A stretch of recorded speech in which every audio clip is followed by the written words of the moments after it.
today. Welcome.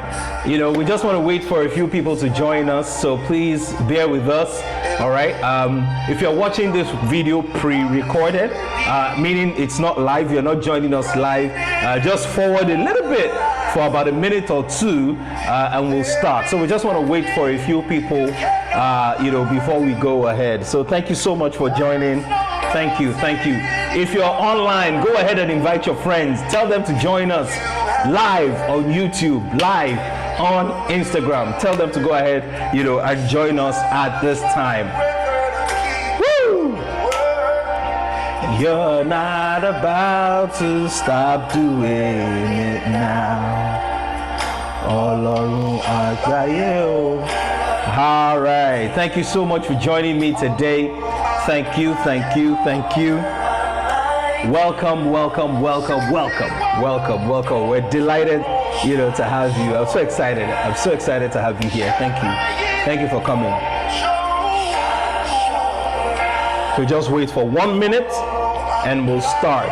Just wait for about a minute, you know, or 90 seconds and we'll start. So if you want to invite a friend, please go ahead and do that. If you want to invite a colleague, go ahead and do that. Talk to someone, let someone know, you know, just let's go ahead and do that.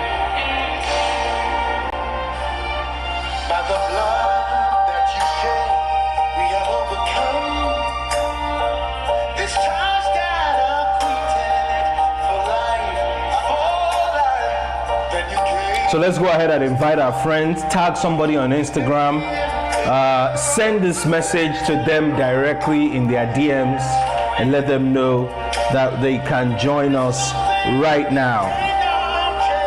Yep. We're starting right about now.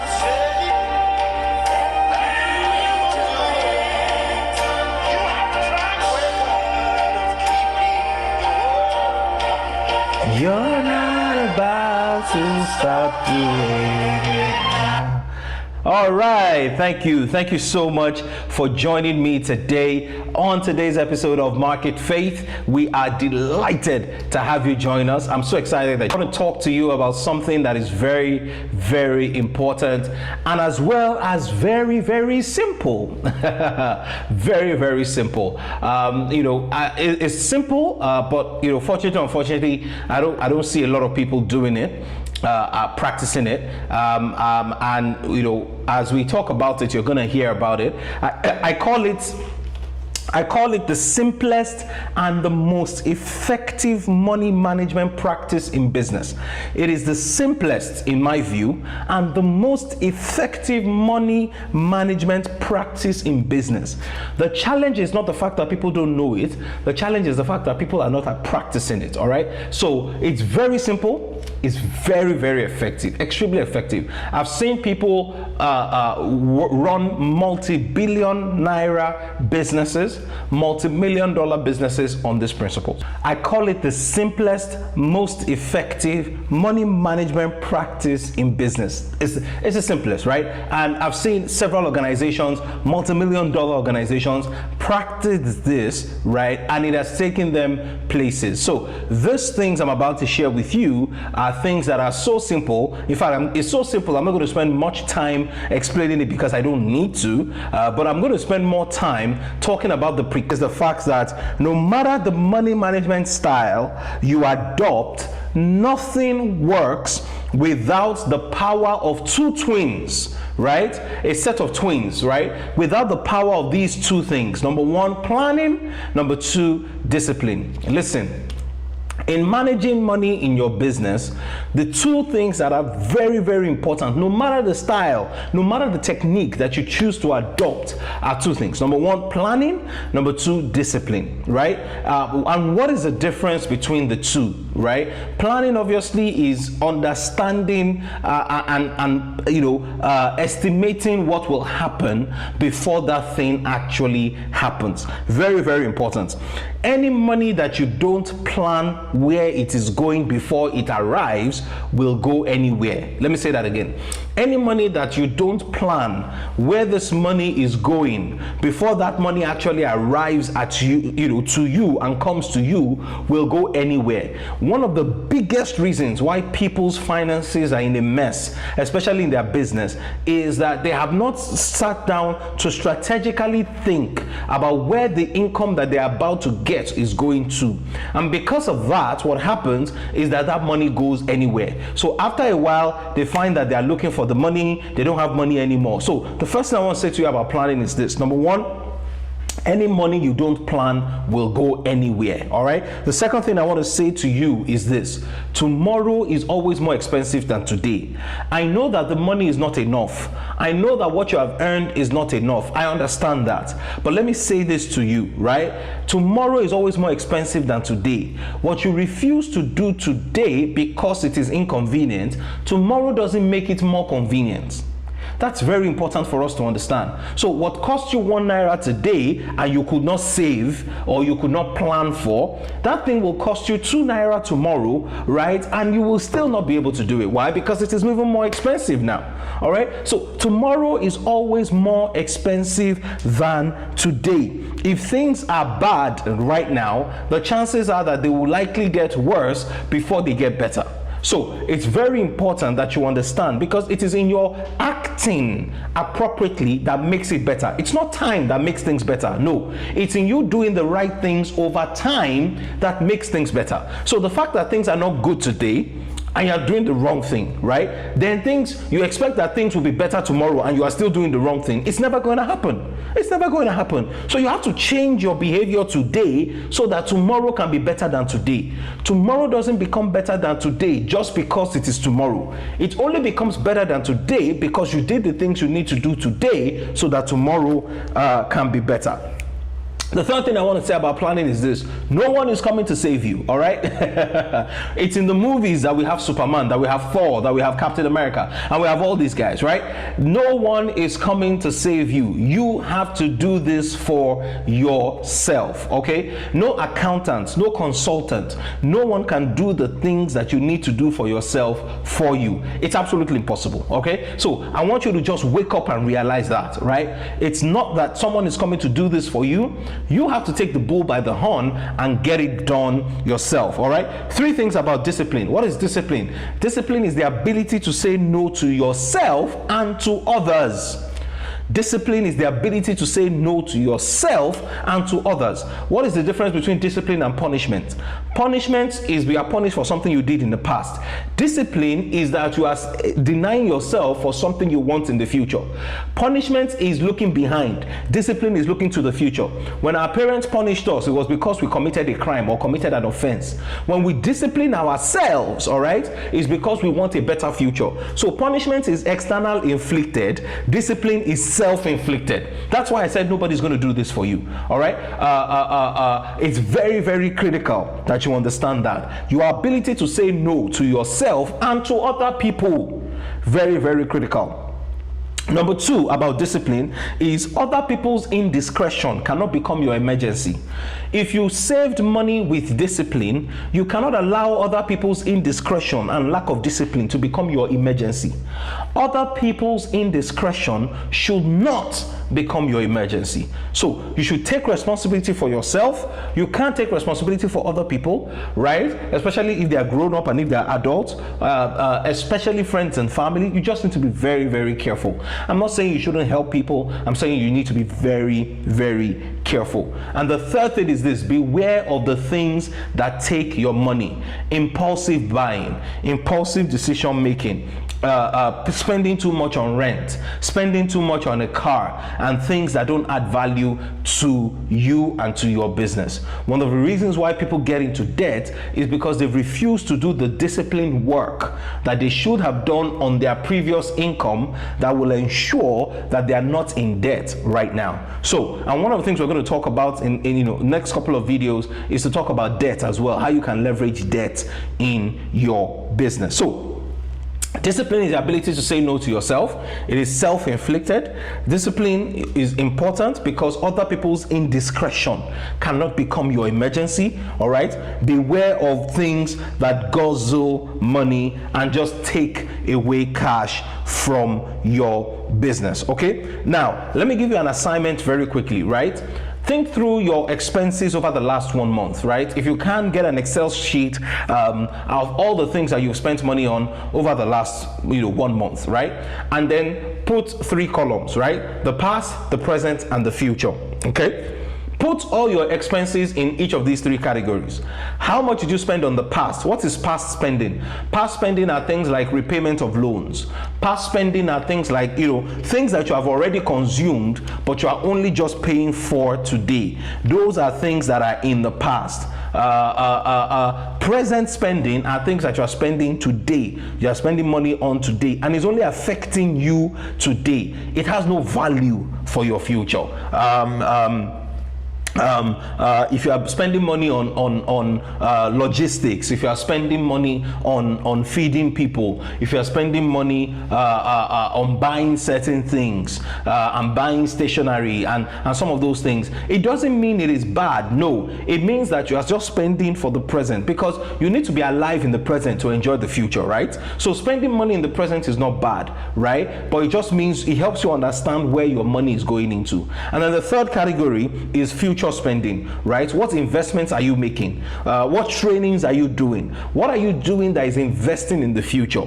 What that exercise will do for you, if you do it, is that it just gives you a snapshot, right, of what percentage of your money goes into what areas of your lives. If you're not spending a significant portion on your future, on marketing, on growing your business, right, then you may not have a very strong future, to work with. If you're spending too much money on the present, right, you're spending money on the things you need today, you're putting fuel in the car,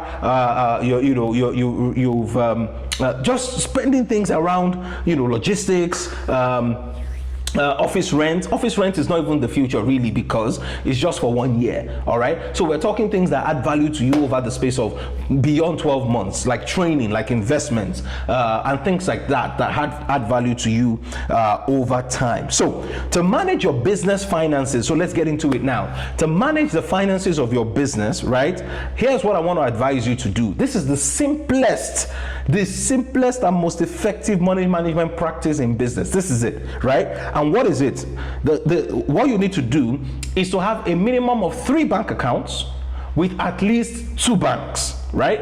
3 bank accounts with at least 2 banks, right? Let me explain. Now, how do you have 3 accounts with 2 banks? It's possible, right? When you have an account with a particular bank, right, and you have another account with another bank, then with one of the accounts, you can open what we call a sub account, right? And that sub account is attached to your main account, but the money that goes in there, is split, is different, okay? If you can, make it 3 banks and 3 bank accounts, if you can. But some people don't want to have too many bank accounts, which is fine, right? What you need to do, okay, is have a minimum of 3 accounts with a minimum of 2 banks. This is very important. Don't have 3 sub accounts with 1 bank. No. 2 banks, 3 accounts minimum. All right, you can have multiple more, right? But I'll explain what these things what they do. The first account is what I call your operations account. This is where about 40 to 50% of your income is going into. All right, and we're talking top line, revenue line, right? Not just profit. No, right? I mean, depending on the nature of your business, you can take out the cost of doing the particular work, but everything that comes to you as income into your business, right, let 50% go into operations, 40 to 50%, depending on how big and how massive your business is, and what you need for that. The second account is what I call marketing and business development account. In your marketing and business development account, I recommend that you have maybe about 20 to 30% of your income going there, because what you're doing is that you're going to reinvest that money into growing your business and expanding your scale. Many people are not doing this. They're not investing in marketing. They're not investing investing in relationship building. Inside this account is the money that you will spend to take out some strategic relationships to launch so that you can have conversations around business. Inside this account is what you will spend for social media ads. Nobody is touching this account. Inside this account is what you spend on newspaper adverts. Inside this account is what you spend for the things that will grow your business and grow the things that you're doing over the long term. The third account is what I call your savings account. My recommendation is 15 to 20% of your income goes into your savings account. This is super important, super critical, because you always need money. If you watch the last video that I did, you will always need money to take advantage of opportunities.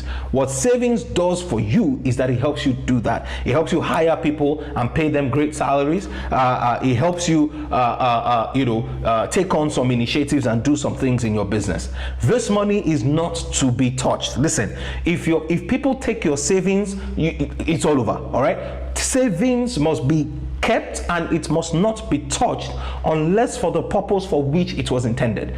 Absolutely critical. So what you need to do, right, is that in your operations account, you have your day-to-day spending, you have salaries, you have your transfer, is also your transfer account. In other words, that's the only account that you can really do online transfers from.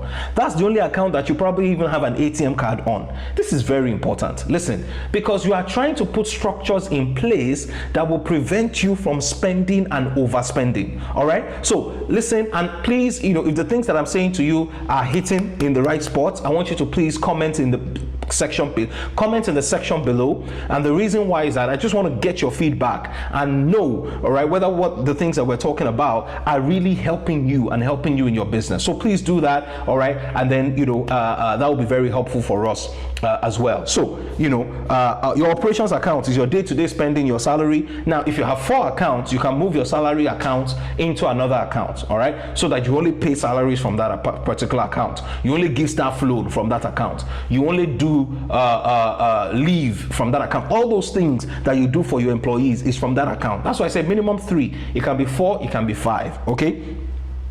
Marketing, for example, in your operations account, you can have it can be a checking account, it can be a transfer account, it can be an ATM account, etc. In your marketing and business development account, the only way you can take money out of it, right, is maybe via checks only. They're really using transfers. You can't do that. If you have a card, you just have to be a lot more disciplined with that. But in your savings account, the account you choose to use for your savings, my recommendation is that you make it very inconvenient for you to operate that account. What I do personally in some of our businesses is that we put monies into that account. That account does not have an ATM card. That account does not have a checkbook. For me to take money out of that account, I must walk to the bank myself as a signatory and collect a transfer form and sign. It is so inconvenient that I'm not excited about doing it at any point in time. So what I've done is to put structures in place to help me be disciplined, because all of us get tempted. So the next thing is this, right? Once you've set up your accounts and you've put those structures in place, the next thing is this, and this is also critical. Find a simple model for paying money into that account. And I'm going to close this session here. Find a simple model for paying money into that account. So I'll give you examples. If you are a consulting business where you collect bulk money for services that you have provided, write checks or do transfers immediately. So all the income comes into the operations account, but immediately before you spend any dime, you have transferred money into the other 2 accounts.